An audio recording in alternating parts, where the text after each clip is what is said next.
Батыс Қазақстан облысы елдің солтүстік батысында, Европаның шығыс бөлігінде орналасқан өңір. Облыс орталығы Орал қаласында орналасқан. Теректі ауданы Батыс Қазақстан облысының солтүстік шығыс бөлігінде, Орал өзенінің солтүстік жағалауында орналасқан. Облыстың ірі аудандарының бірі, тарихи өңір болып табылады. Бұл байырғы заманнан Европа және Азиямен байланыстырылады. Бұл аудан арқылы Ұлы Жібек жолы өткен. Барбаса өзені Орал өзенінің оңтүстігінде Каспий теңізінің солтүстік бөлігіне дейін жайылған. Өзеннің басым бөлігі Бударин қорықшасының аймағында. Бұл табиғи қорық.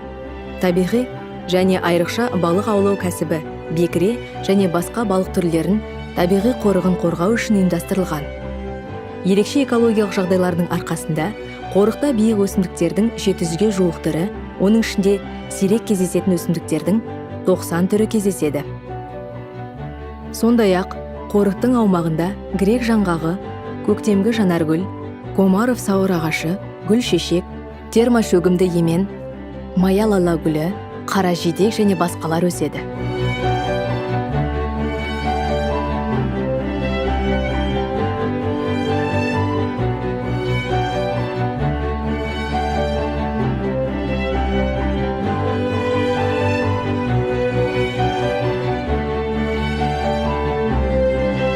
Шалқар тұзды көлі Орал қаласынан оңтүстікте 75 шақырымда орналасқан.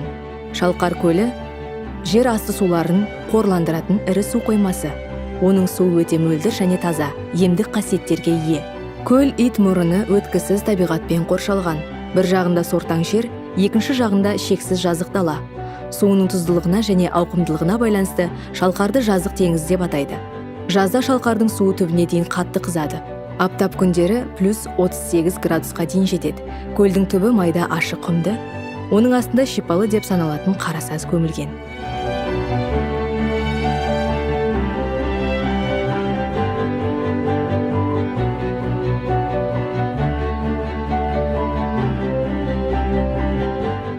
Сырым ауданы Батыс Қазақстан облысының оңтүстік шығысында орналасқан, Жамбейіт ауданы ретінде құрылған.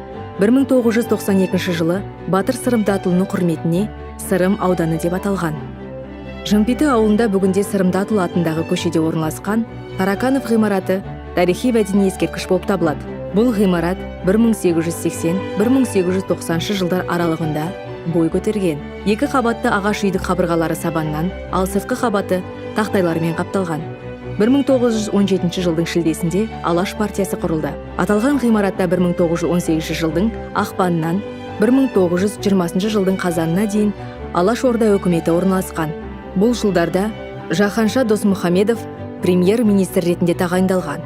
Мұражайда 5000-ға жуық экспонаттар бар. Алаш көсемдері алдарына еркіндікке және тәуелсіздікке қол жеткізу мақсатын қойған. Бұл жерде еркіндіктің байрағы көкке қалықтауы және егемендік үшін ұлы күрестің басталуы да кездейсоқ емес.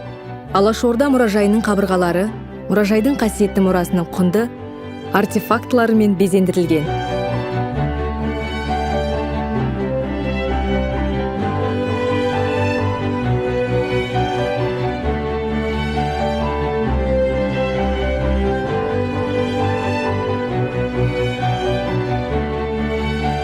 Жұмағазы Хазірет кесенесі, оның мешітіне түнейтін және қажылық етушілер жетерлік. Бүгінгі ұрпағы оның айрықша табиғатына сенім артады және оған тағзым етеді. Қазақ даласы рухты ел қорғаушыларды, жәбір шеккендерге мейірім танытушы, емші, ағартушы жандарды ерекше құрметтеген. Бұл дәстүр бүгінде жалғасын тапқан. Бүгінгі ұрпағы Ғарифолланың айтуынша, оның бойындағы ерекше қасиеттер бала кезінен байқалған.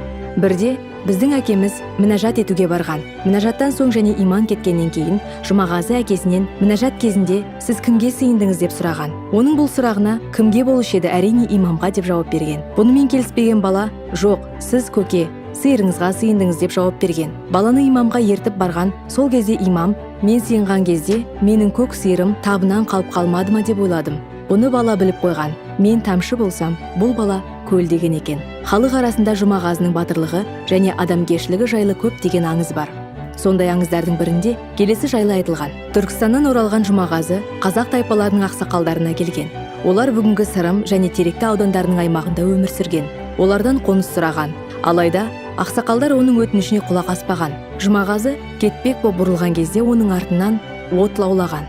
Бұны байқаған ақсақал: халқым, бұл адам жай адам емес. Біз оның өтінішін орындап, жер бөліп беруіміз қажет деп жар салған. Оның бойындағы ерекше қасиеттерін сипаттаған аңыздардың бірі: Жұмағазы ерте күзде бетінің мұзы қатпаған Аңқаты өзенінің үстінен арбамен жүріп өткен. Оның соңынан ерген итті мұз көтермеген.